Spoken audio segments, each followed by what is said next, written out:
What's up guys, it's Scoopman5000. Today we're doing another action figure review, doing something a little different, and another admittance of how many things that I collect and buy. We're looking at the McFarlane Toys Mortal Kombat 11 Baraka. And so yet another huge franchise being Mortal Kombat being introduced to this channel. And the Mortal Kombat line from McFarlane, the Sub-Zero and the Scorpion, I always kind of was tempted by them, but I never bought them. Same thing with the Johnny Cage. For the Raiden, I actually do want to pick that one up because he does look pretty impressive, but I just haven't gotten around to it. But for whatever reason, I was in my local comic book store, which I don't go to too much, and they did have Baraka and Mileena on the shelf. I picked up Baraka. The Mileena that they had was a bit scuffed looking in terms of the paint apps, and I figured I've been looking at McFarlane's all week with the DC multiverse, so now let's look at another line offered by McFarlane, and that is Mortal Kombat. And so for this line, I only own the Spawn figure, but now I can add Baraka to that list. You can see the packaging, which is a standard McFarlane Toys figure outside of DC, obviously. It's a bit slimmer than the DC box, but still a nice big window, a character shot on the bottom. The Tarkatan Beefcake is this variation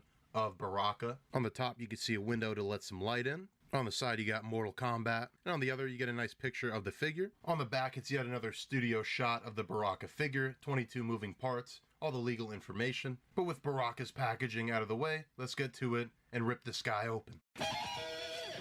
And here's Baraka out of the packaging, and it's good to see that this is pretty consistent with the quality we've been getting from the DC Multiverse figures brought over to the Mortal Kombat line. And I think like that DC line, I think they're getting better as they keep going, because those original figures, they don't look that great to me, but I get Baraka right here and I'm very impressed. For his accessories, he's obviously going to have a display stand. Now this one has a Mortal Kombat logo, but it's the same piece as the DC one. And then his only real accessory is the brain. Obviously that's taken from his fatality move. That was actually like the first fatality they revealed for Mortal Kombat 11. And it's just got this peg right on here, so that'll stick right through his claws, either one of them. And that's a pretty neat display option. I think that's the only thing you could have included with Baraka, other than maybe his flag, because that's kind of his main gear piece. But I'm not too upset about missing out on his flag. I think the brain's cool, and the figure we get is cool as well. So we'll go ahead and get a better look, and I think if I had one complaint, it's the eyes here. They just look a bit cartoony compared to the really good sculpt on the rest of them, because it doesn't look like a real scan. I don't want to say face printing, but that kind of technology, this just looks like normal painted on. So they just look a bit cartoonish compared to the rest of them, which is very detailed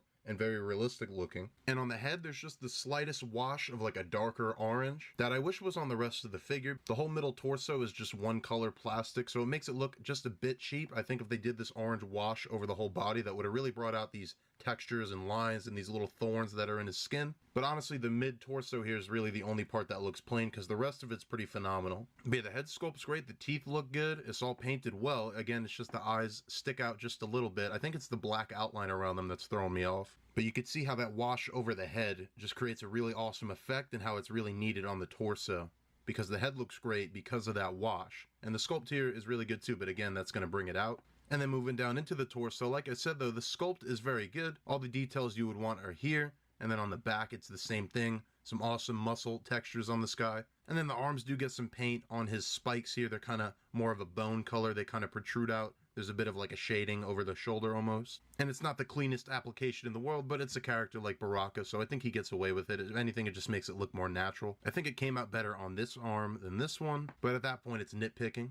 And then these wrist wraps, as well as his knee pads, are done in this pretty good off-white color. I can't tell if there's wash going on here, if that's just one color, but it looks good. And from that, you could see his bone protrusions coming out. And the main one here, his big claws on each side, they're actually removable pieces, which I think is honestly just due to the fact that these would break off easily. So they just made them removable to avoid that issue. But they peg right in here, and they don't really look gappy or anything like that. They look good. They look like they're part of the sculpt. They're made of that softer plastic though. I guess they don't want to poke anybody's eyes out. But that does make this one just a little bit warped, but this one is straight. So you might have to heat up your claws to get them desired shape. Your mileage may vary in terms of what your shape of the claws might come out as, but mine aren't too bad. And then for his whole outfit on the bottom here, I think this is his default design. That's usually what they go with for these figures, and I'm sure he's going to get variants soon. I actually don't remember. I think he might be part of the bloody wave that's going to be Raiden and Spawn. I think he's also part of that, so we'll get a bloody version of him in a different outfit. It's like a white and red outfit, but this kind of takes the design cue from the DC multiverse, where we just get a big rubber piece kind of in the middle. You get some brown, some red, some purple, some gunmetal all over here. Very good design. On the back, you can see that belt wrapping all the way around. You get some more details of these kind of leather plates. And then when you're on the back here, you can see more clearly the stitching that's going between his pants. And then on the bottom here, you can see these knee wraps going around into the boots, which have a similar color scheme and design to the rest of his outfit. So we got these kind of bracers over the boots. They're kind of wrapped around with the purple cloth, and then that goes down into some sandals or whatever the Tarkatans would call it. But you get some good sculpt in there, even some paint on the nails there, so that's good. Same thing on the hands. But overall, color me impressed with the Mortal Kombat figures. I'm going to have to pick up some more of them. To go over his articulation, the head is on the dumbbell. So you get a ball here and a ball here. With that, the head is going to look back that much and forward that much. And of course, he's getting tilt. The torso has a ball joint here and a ball joint here. And with that, he's going to look back that much and forward that much. It does kind of gap up this belt piece when you do look back. He's also going to tilt because of that. He's got a butterfly shoulder that's pretty good. He's got the hinge and the swivel at the shoulder. He's got an upper bicep cut. He's got the double jointed elbow. That's pretty much going all the way. And then he's got the ball joint at the wrist that we're used to on McFarlane's releases. The legs are going to split out pretty impressive. They end up being blocked by this sculpt, but other than that, it's a pretty good range. And it's that McFarlane system in the bottom of the legs, so it can go back, it can go forward, and get all the rotation that you're going to need. He's got a double jointed knee that's limited by the pant sculpt here. And it's a ball joint at the foot, and then you also do get the toe hinge.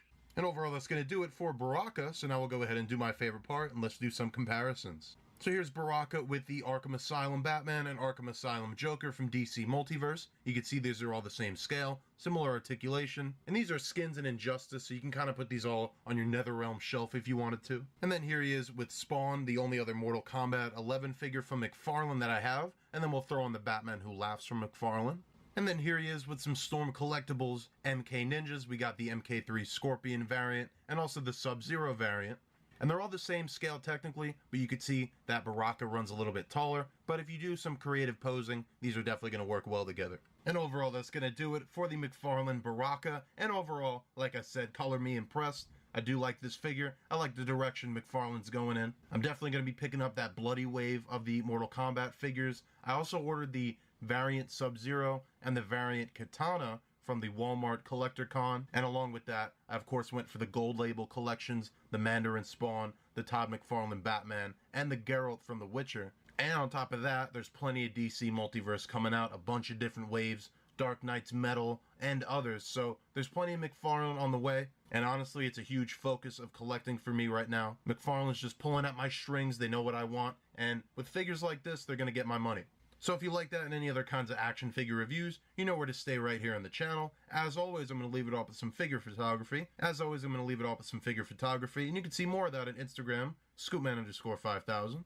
And until next time, I'll see you guys in the next action figure review.